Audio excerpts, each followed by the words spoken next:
Hello my dear lovely students, welcome to my YouTube channel. ನಾನು ನಿಮ್ಮ Lakshmi H. ಭಾಳಷ್ಟು ವಿದ್ಯಾರ್ಥಿಗಳು ಕಮೆಂಟ್ ಬಾಕ್ಸಲ್ಲಿ ತಿಳಿಸಿದ್ರಿ, ಟೀಚರ್ ವಿಜ್ಞಾನ ಇಂಗ್ಲೀಷ್ ಮೀಡಿಯಂ ಪಾಸಿಂಗ್ ಪ್ಯಾಕೇಜ್ ಮಾಡಿ ಹಾಕಿ ಅಂತ ಹೇಳಿ. ಸೊ ಇವತ್ತಿನ ಈ ಒಂದು ವಿಡಿಯೋದಲ್ಲಿ ನಾವು SSLC science English medium passing package ಕುರಿತು ನೋಡ್ತಾ ಹೋಗೋಣ.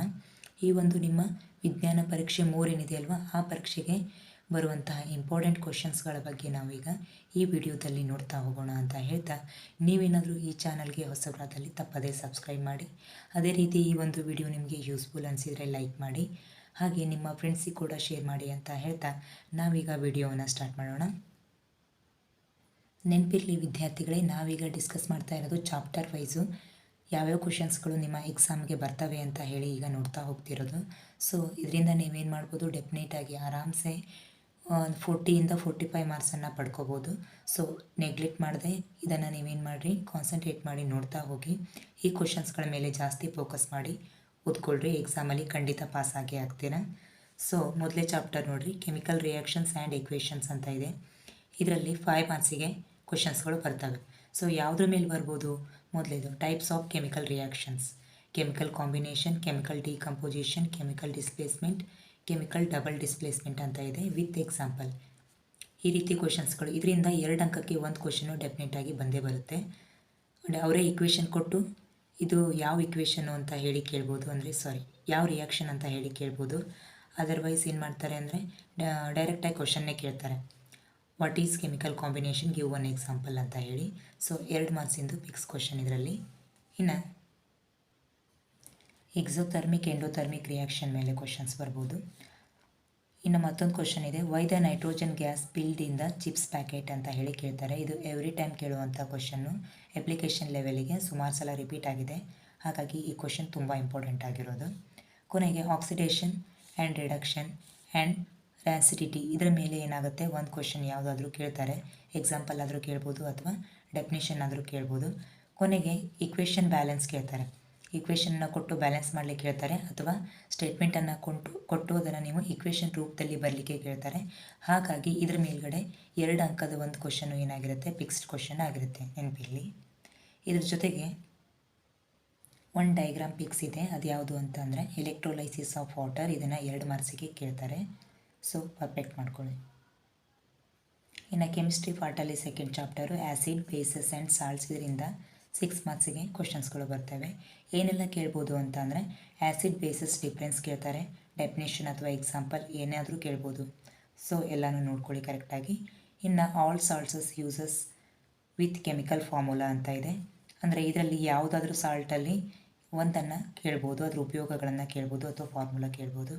ಇನ್ನು ಇಂಡಿಕೇಟರ್ ಮೇಲ್ಗಡೆ ಕೇಳ್ತಾರೆ, ಅಂದರೆ 1 ಅಂಕಕ್ಕೆ ಒಂದು ಪ್ರಶ್ನೆ ಬರ್ಬೋದು. ಬ್ಲೂ ಮತ್ತು ರೆಡ್ ಲಿಟ್ಮಸ್ ಪೇಪರ್ ಯೂಸಸ್, ಅಂದರೆ ಯಾವ ಪದಾರ್ಥದಲ್ಲಿ ಅದ್ದಿದಾಗ ಏನಾಗುತ್ತೆ ಅನ್ನೋದು, ಯಾವ ಕಲರ್ ಚೇಂಜ್ ಆಗುತ್ತೆ. So that is acid or base ಅಂತ ಹೇಳಿ ಇಂಡಿಕೇಟ್ ಮಾಡೋಕೆ ಕೇಳ್ತಾರೆ. ಇನ್ನು ನೆಕ್ಸ್ಟ್ ಕ್ವಶನ್ ನೋಡಿ, ಈ ಕ್ವಶನ್ ಇದರಲ್ಲಿ ಒಂದು ಅಪ್ಲಿಕೇಶನ್ ಕ್ವಶನ್ ಇರುತ್ತೆ. ಈ ಕ್ವಶನ್ ಆಲ್ಮೋಸ್ಟ್ ಎವ್ರಿ ಟೈಮ್ ಬಂದಿರುವಂಥದ್ದು. ಇದು why dental doctors suggest base toothpaste ಅಂತ ಹೇಳಿ. ಹೌದಾ, ದಂತ ವೈದ್ಯರು ಯಾವಾಗಲೂ ಕೂಡ ಏನು ಮಾಡ್ತಾರೆ, ಪ್ರತ್ಯಾಮ್ಲೀಯ ಟೂತ್ಪೇಸ್ಟನ್ನು ಯಾಕೆ ಉಪಯೋಗ ಮಾಡಲಿಕ್ಕೆ ಹೇಳ್ತಾರೆ ಅಂತ ಹೇಳಿ. ಸೊ ಇದನ್ನು ಕೂಡ ನೋಡ್ಕೊಳ್ಳಿ. And next these 5 solutions ABCDE show, ಏನು ಮಾಡಿದರೆ ಇಲ್ಲಿ ಅದಕ್ಕೆ ತಕ್ಕನಾದಂಥ PH ಬೆಲೆಯನ್ನು ಕೊಡ್ತಾ ಹೋಗಿದ್ದಾರೆ. ನೀವೇನು ಮಾಡಬೇಕು ಅಂತಂದರೆ ಈ ಥರದ್ದು ಒಂದು ಕ್ವಶನು ನಿಮ್ಮ ಎಕ್ಸಾಮಲ್ಲಿ ಇದ್ದೇ ಇರುತ್ತೆ. ನೀವು ಕೊಟ್ಟಿರೋದ್ರಲ್ಲಿ ನೀವು ಕರೆಕ್ಟಾಗಿ ಮೊದಲೇ ತಿಳ್ಕೊಬೇಕು, ಆ್ಯಸಿಡ್ ಅಂದರೆ ಏನು, ಬೇಸ್ ಅಂದರೆ ಏನು, ಅದರ PH ವ್ಯಾಲ್ಯೂ ಏನು ಅಂತ ಹೇಳಿ ನಿಮಗೆ ಗೊತ್ತಿರಬೇಕು. ಆಗ ನೀವೇನು ಮಾಡ್ತೀರಾ ಅಂತಂದರೆ ಕೆಳಗಡೆ ಕೇಳಿದ್ದಾರೆ ನೋಡಿರಿ, ಇಲ್ಲಿ ಸ್ಟ್ರಾಂಗ್ ಆ್ಯಸಿಡು ಸ್ಟ್ರಾಂಗ್ ಬೇಸು, ವೀಕ್ ಆ್ಯಸಿಡು ವೀಕ್ ಬೇಸು ಕೇಳಿದ್ದಾರೆ.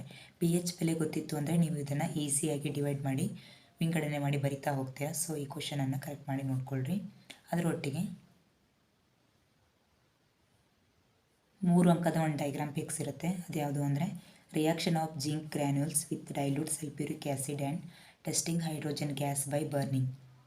ಇದು ಎವ್ರಿ ಟೈಮ್ ರಿಪೀಟ್ ಆಗಿರೋ ಕ್ವಶನ್, ಸೊ ಇಂಪಾರ್ಟೆಂಟು. ಎಷ್ಟು ಅಂಕಕ್ಕೆ, 3 ಮಾರ್ಕ್ಸಿಗೆ. ಇನ್ನು third chapter metal and non metals, ಅದರಿಂದ 7 ಮಾರ್ಕಿಗೆ ಬರುತ್ತೆ. ಏನೆಲ್ಲ ಕೇಳ್ಬೋದು ಅಂತ, characteristics of the metal and non metals, both characters physical and chemical, ಜೊತೆಗೆ ವಿತ್ ಡೆಫಿನಿಷನ್ ಎಕ್ಸಾಂಪಲ್ ಎಲ್ಲ ಗೊತ್ತಿರಬೇಕು ನಿಮಗೆ. Next question methods to prevent the rusting. ಕೊನೆಗೆ ಇದರಲ್ಲಿ 2 ಡಯಾಗ್ರಾಮ್ ಇಂಪಾರ್ಟೆಂಟ್ ಆಗಿದ್ದಾವೆ. ಅದು ಯಾವುದ್ಯಾವುದು ಅಂದರೆ action of steam on A metal electrolytic refining of a copper. ಇದು ವೆರಿ ವೆರಿ ಇಂಪಾರ್ಟೆಂಟ್ ಆಗಿರುವಂಥದ್ದು. ಇವೆರಡರಲ್ಲಿ ಯಾವುದಾದ್ರು ಒಂದು ಕ್ವಶನನ್ನು ಕೇಳ್ತಾರೆ. ಸೊ ಡೈಗ್ರಾಮನ್ನು ಪರ್ಫೆಕ್ಟ್ ಮಾಡ್ಕೊಳ್ಳಿ ನೀವು. Next chapter carbonates compounds. ಇದರಿಂದ 7 ಮಾರ್ಕಿಗೆ ಬರುತ್ತೆ. ಯಾವುದೆಲ್ಲ ಕೇಳ್ಬೋದು ಅಂದರೆ what is isomerism, give example. What are the 2 natures or characteristics of the carbon item. ಇನ್ನು ಸ್ಯಾಚುರೇಟೆಡ್ ಆ್ಯಂಡ್ ಅನ್ಸ್ಯಾಚುರೇಟೆಡ್ ಕಾಂಪೌಂಡ್ಸ್ಗೆ ಡಿಫ್ರೆನ್ಸ್ ಕೇಳ್ತಾರೆ. ಕೊನೆಗೆ ಅಲ್ಕೇನ್ಸ್, ಅಲ್ಕೈನ್ಸ್ ಡಿಫ್ರೆನ್ಸ್ ಕೇಳ್ತಾರೆ. ಜನರಲ್ ಫಾರ್ಮುಲಾ ಅಥವಾ ಫ್ಯಾಮಿಲಿ ಮೆಂಬರ್ಸ್ ಅಂದರೆ ಮೀಥೇನ್, ಈಥೇನ್ ಸ್ಟ್ರಕ್ಚರ್ ಕೇಳ್ಬೋದು ಅಥವಾ ಕೆಮಿಕಲ್ ಫಾರ್ಮುಲಾ ಕೇಳ್ಬೋದು. ಯಾವುದಾದ್ರು ಒಂದು ಕ್ವಶನ್ ಅಂತೂ ಫಿಕ್ಸ್ ಆಗಿ ಬಂದೇ ಬರುತ್ತೆ.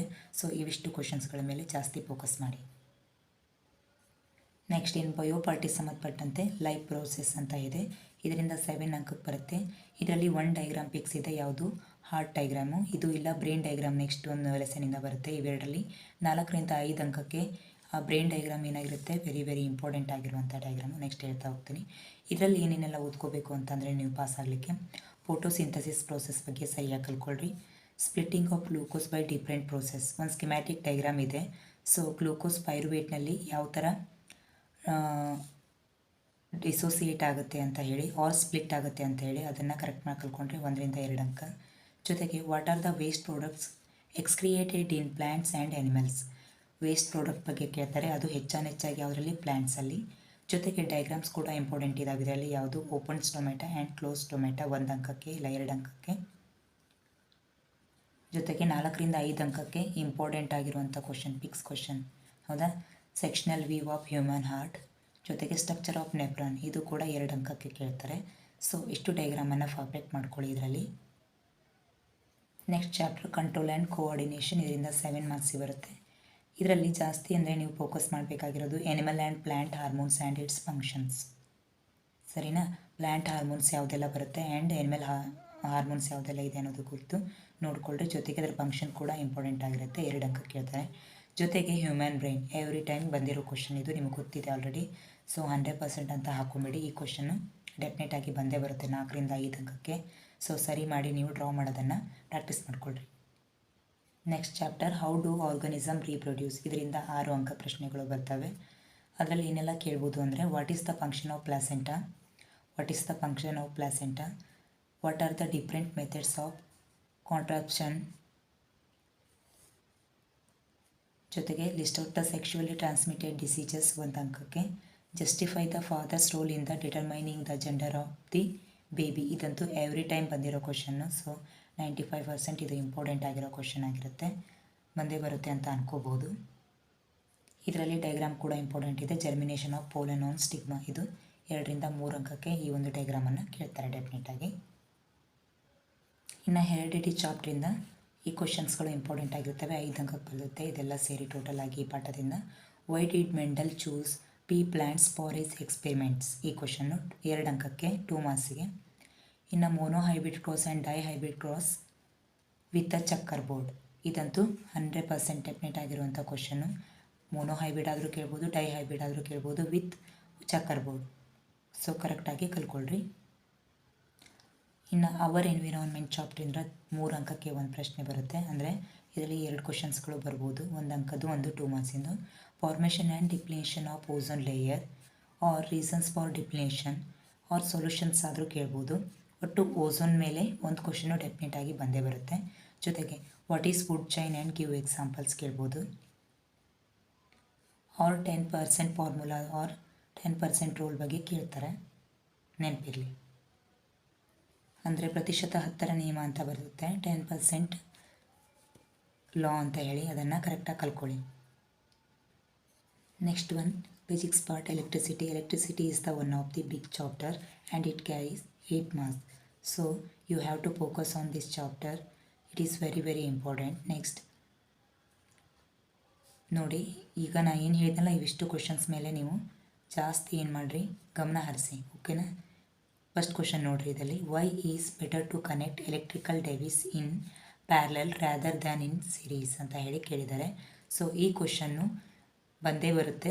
ಇದನ್ನು ಕರೆಕ್ಟ್ ಮಾಡಿ ಕಲ್ಕೋಬೇಕು. 2 ಅಂಕಕ್ಕೆ ಈ ಕ್ವಶನ್ನು ಫಿಕ್ಸ್. ನೆಕ್ಸ್ಟ್ ನೋಡಿರಿ, symbols used in the electric circuit. ಇದರಲ್ಲಿ 1 ಅಂಕ ಕೇಳ್ತಾರೆ. ಇನ್ನು Ohm statements and formula or Joule's formula ಆದರೂ ಕೇಳ್ಬೋದು, ಜೌಲ್ಸ್ ಸ್ಟೇಟ್ಮೆಂಟ್ ಆದರೂ ಕೇಳ್ಬೋದು. ಇವೆರಡರಲ್ಲಿ ಒಂದು ಸ್ಟೇಟ್ಮೆಂಟು ಫಿಕ್ಸ್ ಆಗಿರುವಂಥದ್ದು. ಇನ್ನು factors on which the resistance of A conductor depends ಅಂತ ಇದೆ. 2 ಅಂಕಕ್ಕೆ ಈ ಪ್ರಶ್ನೆ ಕೇಳ್ತಾರೆ. ಇನ್ನು ಡಯಾಗ್ರಾಮಿಗೆ ಬಂದರೆ simple electrical circuit, resistor in series mode and parallel mode, ಇವಿಷ್ಟರಲ್ಲಿ ಯಾವುದಾದ್ರು ಒಂದನ್ನು 2 ಅಂಕಕ್ಕೆ ಕೇಳ್ಬೋದು. ಇನ್ನು next chapter magnetic effect of electric current, ಇದರಿಂದ 6 ಮಾರ್ಕ್ಸ್ ಇದೆ.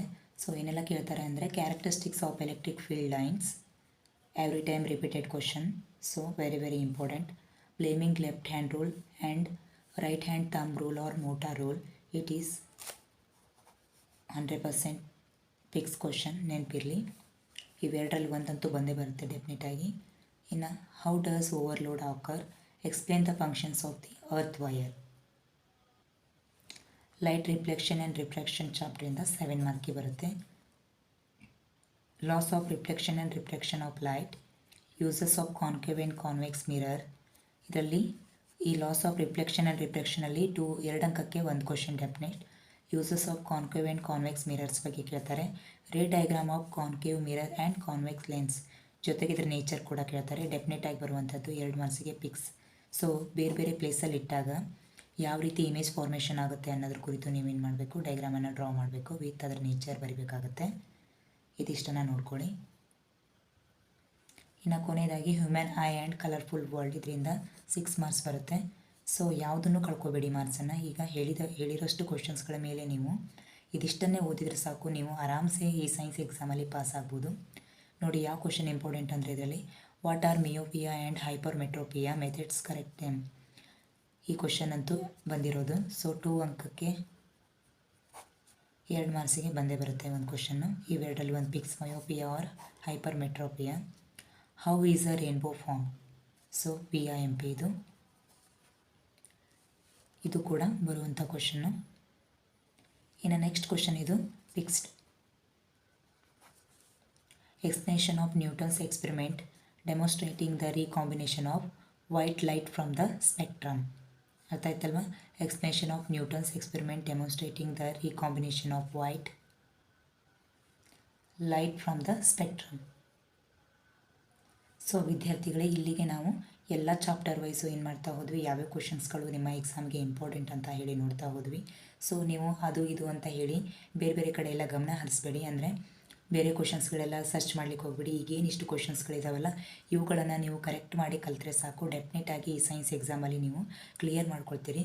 ಸೊ ಹೇಳಿದಷ್ಟು ಕ್ವಶನ್ಸ್ಗಳನ್ನು ಕರೆಕ್ಟಾಗಿ ಬರ್ಕೊಂಡು ಓದಲಿಕ್ಕೆ ಸ್ಟಾರ್ಟ್ ಮಾಡಿ. ಈ ಒಂದು ಎಕ್ಸಾಮಲ್ಲಿ ಎಲ್ಲರೂ ಕೂಡ ಕ್ಲಿಯರ್ ಮಾಡ್ಕೊಳ್ಳಿ ಅಂತ ಹೇಳ್ತಾ ಎಲ್ಲರಿಗೂ all the best. Thank you.